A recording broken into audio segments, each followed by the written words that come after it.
In today's video, I'm going to teach you how to cancel your Spotify subscription on desktop. To get started, open your web browser and go to the Spotify account page. It's important to do this in a browser because subscription changes are usually managed through your account settings on the web rather than directly inside the desktop app. Once the page loads, sign into your Spotify account if you haven't already. After you're signed in, look toward the top area of the page and click on your profile icon. This will open the account menu where you can access more detailed settings related to your plan, billing, and account information. From that menu, click on Account.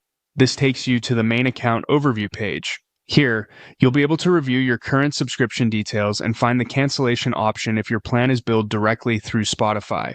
Next, scroll down until you find the subscription section. In this area, look for the option that says Cancel Subscription and click on it.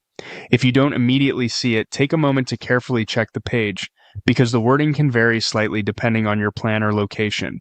After that, click Continue to cancel.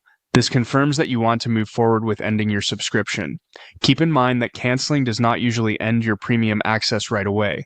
In most cases, your subscription stays active until your next billing date, so you can continue using premium features until the current billing cycle ends.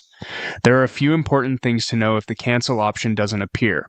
If you don't see a button such as Cancel Premium, it often means your subscription is being billed through a third party, like the Apple App Store, Google Play, or a mobile carrier or internet provider.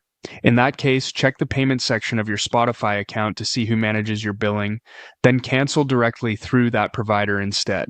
Once your subscription is canceled, your playlists and saved songs will still remain in your account, which is helpful if you decide to return later. Your premium benefits will continue until the billing period ends, and after that, your account will switch to Spotify Free, which includes ads.